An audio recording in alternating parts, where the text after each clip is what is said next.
level of your risk is low, Caseware will not bring some procedure in at all, like what we have here.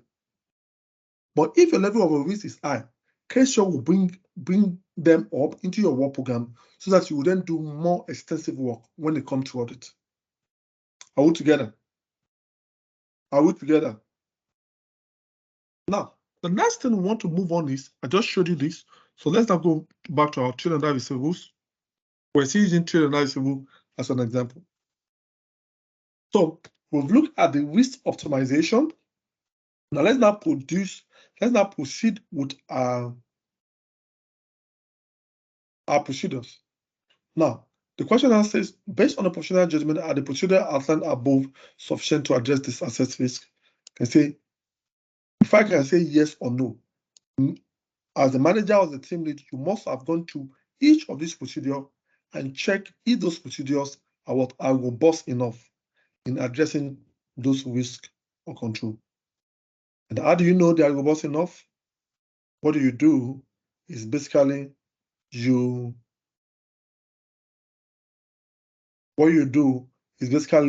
can modify, you can add, and the like. And that's the part I want to show you now. I want to show you how to customize your work program. How to customize your work program.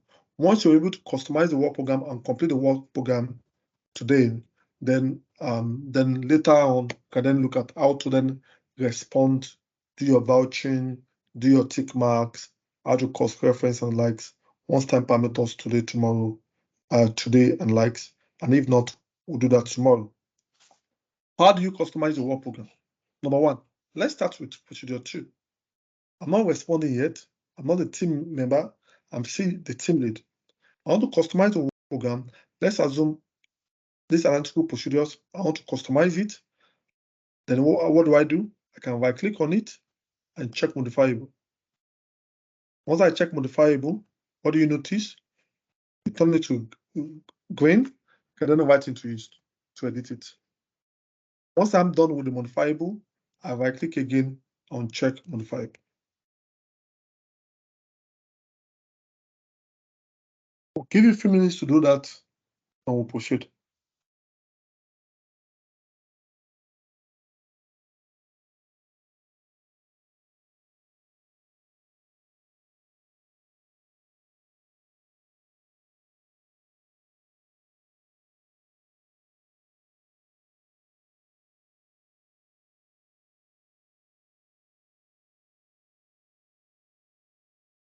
Okay, now, once you have done that, let's move to the next section.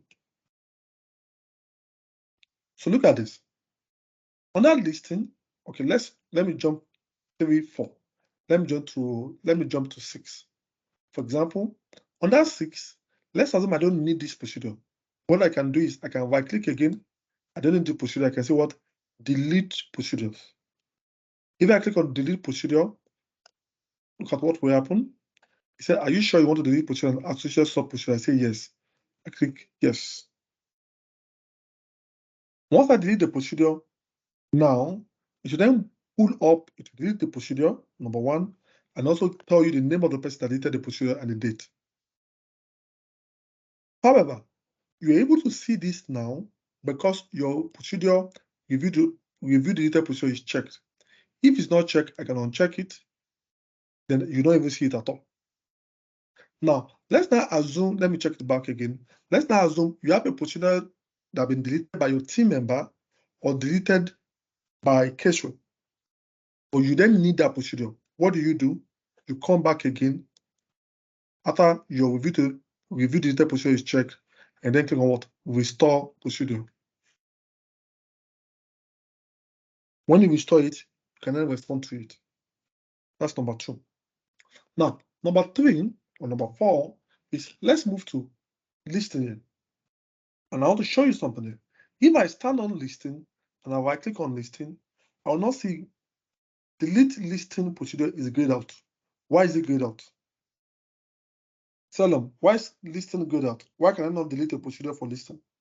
Similarly, for procedure 4, if I stand here, the procedure for allowance for credit loss is grayed out. Compared to the other one that I can delete, why is it grayed out?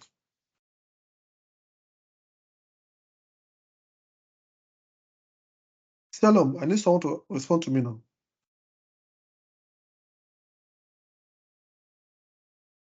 Please ask the question again. I didn't get that clear. Delete procedure is grayed out here.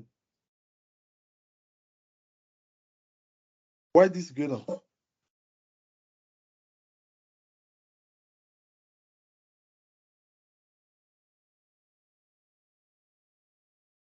Salom, I could delete this procedure. Don't forget, we deleted this procedure earlier.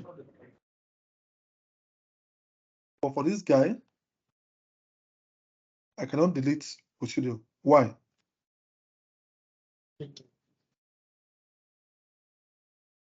Salom, try.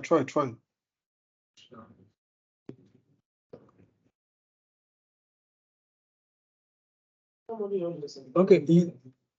What do I say? It's not optional, and then I think it's something that is must be compulsory to work on. So it's not optional. That's why you can't delete it. Why is it compulsory to do? That's the question. Why is it compulsory to do?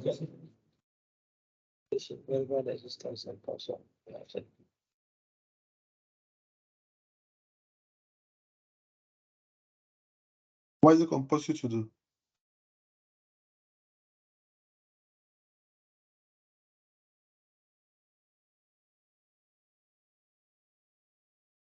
If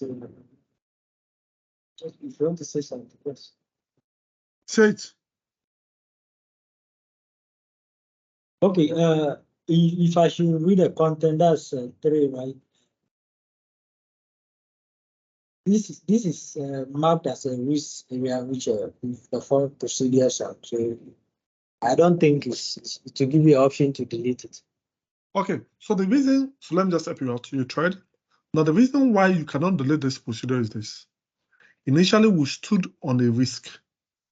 If you remember this, I stood on a risk and link it to the specific procedures in the work program. If you remember what we did earlier, I'll show you now. Yeah, when I was on this risk earlier, we came here and we looked at this procedure and we said there is a specific procedure in 3B, 4A, and 4B that will address this particular risk. That means we stood on the risk and we linked it to a procedure in the work program. So the person that linked this risk to a specific procedure in the work program, in that person's view, that particular risk, that particular procedure will address the risk. Hence, Caseware will not allow you to delete the procedure.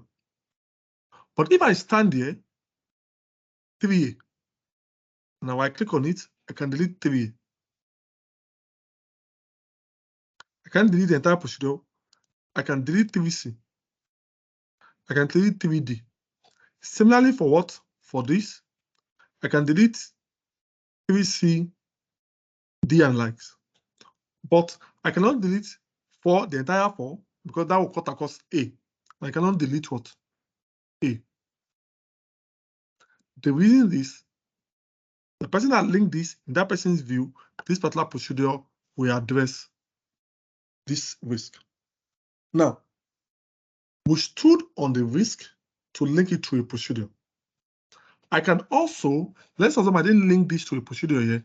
I can also as well stand on this procedure and right click on it and then link it to a risk. How do I do that? Just by clicking, they say link risk to a procedure. So then open up the procedures you have raised, the risk you have raised for children that is rules. If you feel that okay, this should then address this risk, come here and have some math there.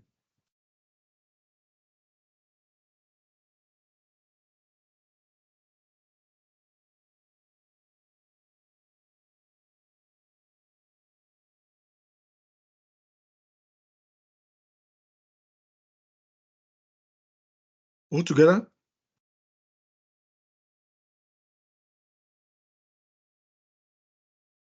Yes, sir. Good. Now the next thing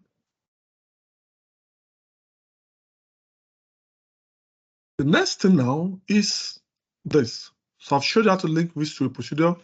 I've showed you how to link to it to a procedure. Good. The next thing I want to show you quickly now is how do you then add your own risk?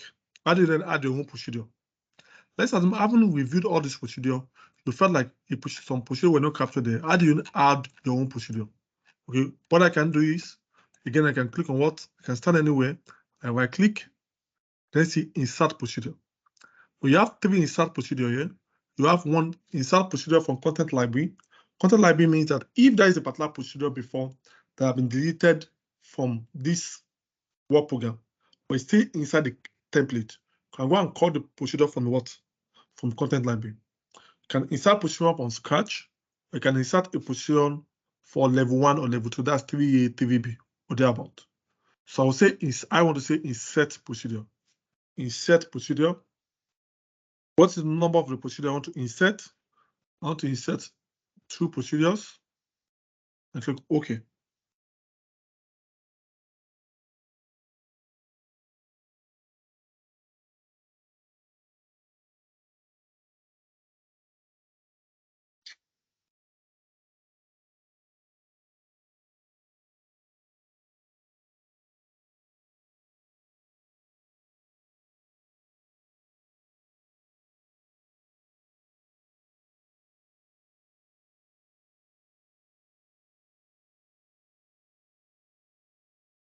Okay, so what are you noticing?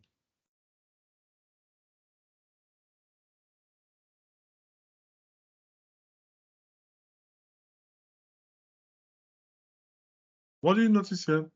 You then have that's created 2 procedures for you. Okay, so we can then start building, can build this procedure similar to what we have here. So let's assume I want to start. This procedure is what? Observation. Okay, observation.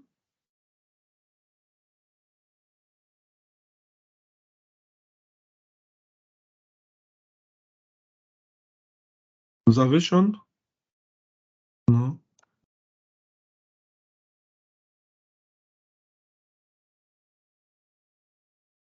Observation. Okay, highlight it and make it bold. Then I can do Shift Enter. I say, please observe. Please observe the following. Okay. Then after this, I want to do 9A and 9B. Good. Come here, and then right click again and set insert new procedure sub level 1. Sub level 1. Okay. I have 1. I want to make it 2 again. Then I have 9A and 9B.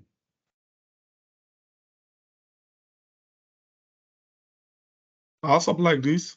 I say, please observe the following. I just type whatever I want to type in there. Now, once I'm done, what I recommend you to do is right click again and uncheck the modifiable.